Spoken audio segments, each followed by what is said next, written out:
Generation of a computer का generation कैसे कैसे हो। जनरेशन का मतलब क्रमिक विकास होता है। The modern computers and their development has been divide into 5 generations as per their development and changes the technology। Modern computer का जो है डेवलपमेंट, जो वर्तमान में कंप्यूटर है उसका जनरेशन 5 बार में हुआ है। जैसे जनरेशन क्या होता है, जनरेशन ये होता है कि डेवलपमेंट, उसमें क्या विकास हुआ, क्या परिवर्तन, उसके साइज में क्या विकास हुआ, उसकी मेमोरी में क्या विकास हुआ, उसकी स्पीड में क्या विकास हुआ, यही मेन है। मेमोरी, स्पीड और स्ट्रक्चर, संरचना में क्या विकास हुआ, यही है। Each generation the technology for making these computer either change fully or has some changes in the previous generation. कहने का मतलब, इसका मतलब है कि ईच जनरेशन, प्रत्येक जनरेशन में आपने क्या विकास हुआ, कैसे फुल्ली परिवर्तन हुआ, उसके संदर्भ में प्रीवियस, पहली अवस्था से 5वीं तक में क्या परिवर्तन हुआ, उसको क्रमशः आप देखेंगे। First generation computer was very big size. पहले में कंप्यूटर बहुत बड़े आकार का था, यहाँ तक ले एक रूम के आकार का होता था। Computer were made up a very big size electronic vacuum tube. Computer बड़ा क्यों होता था, वेरी बिग साइज, क्योंकि इलेक्ट्रॉनिक वैक्यूम ट्यूब लगते थे, बड़े बड़े शीशे के ट्यूब लगते थे। Since these where the first generation of computer has both the speed and storing capacity is very low. इसकी स्पीड कम थी और स्टोर करने की भी क्षमता बहुत कम थी। तो पहला computer, first generation of computer included anaemic और यूनिवैक्स। उस समय 2 कंप्यूटर बनते थे, एनिमिक और वैक्स। क्या था फर्स्ट जनरेशन में, कंप्यूटर की चाल भी कम थी और उसके स्टोरेज करने की क्षमता भी कम थी। सेकेंड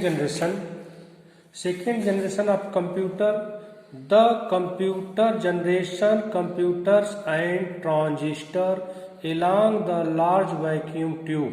जहाँ पर वैक्यूम ट्यूब होता था उसकी जगह पर किसका यूज होने लगा, ट्रांजिस्टर का।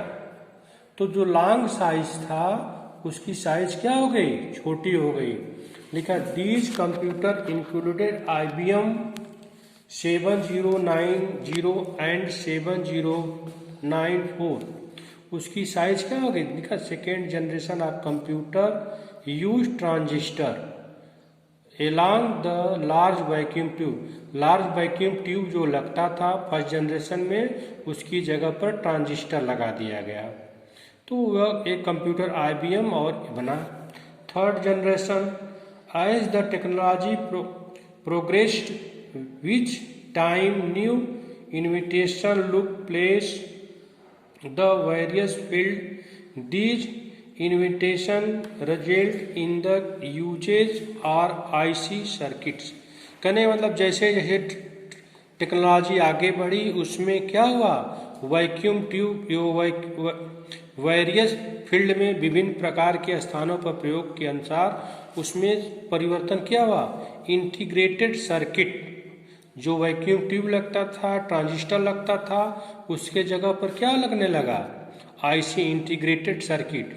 In the new computer, the third generation computer use IC. The IC use smallest chip which has a complete circuit it। कहने बाद IC चिप जो होती थी वह क्या होता था, एक छोटी सी चिप होती थी, जिसकी वजह से कंप्यूटर के साइज में क्या हुआ, और छोटा हुआ। This result reduce the size of a computer along with increase speed और स्टोरेज कैपेसिटी। इसमें 2 चीज का लाभ हुआ, कंप्यूटर की साइज भी छोटी हो गई और स्टोरेज करने की क्षमता भी बढ़ गई और कंप्यूटर के कार्य करने में भी स्पीड तेज हो गई। IBM 7370 is one of the computer third generation में तीसरे जनरेशन में क्या हुआ, उसमें दो परिवर्तन हुए। क्या? स्टोरेज क्षमता भी बढ़ गई, स्पीड भी उसकी बढ़ गई, उसकी साइज छोटी हो गई। Fourth generation, today modern computer are the computers of fourth generation. These computer use LSIC large scale integrated circuit. यह मॉडर्न कंप्यूटर जो आप देख रहे हैं वर्तमान समय में, उसमें लार्ज स्केल इंटीग्रेटेड सर्किट का प्रयोग हुआ and micro processor to work, और माइक्रो प्रोसेसर उसमें काम करने लगा। These computers are very fast, इसकी स्पीड बहुत तेज हुई and have a huge storage of capacity, और अधिक मात्रा में उसके स्टोर करने की क्षमता बढ़ गई। जैसे आपको बताया जाए, computer is electronic machine can be storage data, processing data और आउटपुट डाटा ही करता है, तो उसमें आपका देखेंगे स्पीड भी बढ़ गई और स्टोर बहुत अधिक मात्रा में किसी चीज को स्टोर कर सकता है। Fifth generation computer, the generation of computer will not be use by the common man. यह जो जनरेशन है, यह कंप्यूटर इसमें इतना तेज कार्य करता है कि इसको कॉमन लोग नहीं चला सकते, आम आदमी नहीं चला सकता। आम आदमी आपका फोर्थ जनरेशन चला सकता है, लेकिन फिफ्थ जनरेशन को नहीं चला सकता। This computer use concept artificial intelligence. Artificial intelligence कहने का मतलब उसको मैं आदमी नहीं चलाता, वो ऑटोमेटिक अपने आप चलता रहता है। And they are use complex circuits and many microprocessor. These are generally used satellite, robotics, defence ETC। कहने का मतलब जो पांचवा जनरेशन का कंप्यूटर हुआ, उसके द्वारा आप देखें ATM मशीन का आविष्कार, आपका रिमोट का आविष्कार, ये सैटेलाइट का आविष्कार, इसके लिए यूज हुआ। आप चौथे जनरेशन के कंप्यूटर मैन यूज कर रहा है, बाकी पांचवा जनरेशन का कंप्यूटर क्या होता है? Automatic artificial intelligence. वो आर्टिफिशियल अपने आप ऐसा बनता है कि अपने आप स्वयं कार्य करता है। इसी के विकास के द्वारा आप देखेंगे तो कंप्यूटर में आपका ATM बना, रिमोट बना, आज इसी की वजह से आर्टिफिशियल फिफ्थ जनरेशन की वजह से। अगला है binary number system. All the computers use binary number system to works. सभी कंप्यूटर किस पर कार्य करते हैं? बाइनरी नंबर पर ही कंप्यूटर कार्य करते हैं। मेन यही है कि कोई कंप्यूटर कार्य करता है तो बाइनरी नंबर से ही चलता है वो। आप क्योंकि कंप्यूटर एक कंप्यूट मशीन है, गणना करने वाली मशीन है, तो यह हमेशा मैथमेटिकल कार्य के आधार पर ही कार्य करता है। तो मेन इसमें बाइनरी नंबर सिस्टम पर लिखा है आपका, all computers use binary number system to work. सभी कंप्यूटर कंप्यूटरीकृत कार्य करने के लिए बाइनरी नंबर पर ही कार्य करते हैं। The binary number system use 0 and 1 only. Binary number system क्या है? बाइनरी मतलब दो का मतलब 0 और 1, 0 1 1।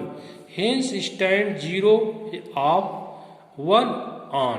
कहने मतलब कंप्यूटर ऑन है तो 1, ऑफ है तो 0 का काम करता है। Computer can not understand your language. Computer आपकी भाषा नहीं समझता।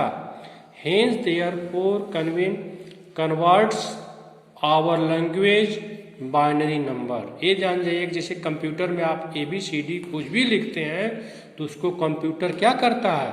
उसको बाइनरी नंबर संख्या में कन्वर्ट करता है। क्योंकि कंप्यूटर आपकी भाषा नहीं समझता। कोई भी भाषा हो, हिंदी, अंग्रेजी, उर्दू, मराठी, उसको नहीं समझता।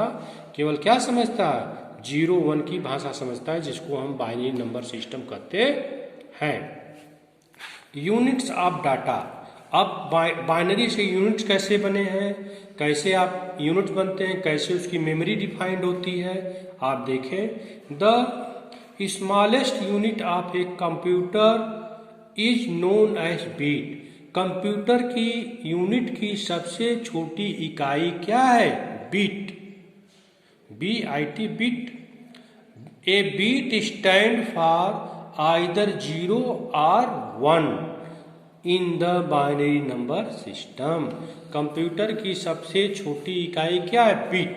बीट मतलब 0 और 1, क्योंकि कंप्यूटर हमेशा लैंग्वेज की अपने भाषा में 0-1 की भाषा समझता है, इसलिए 0-1 की बीट ही जानते हैं। 0 मतलब ऑफ, 1 का मतलब ऑन, तो केवल 0-1 की भाषा समझता है।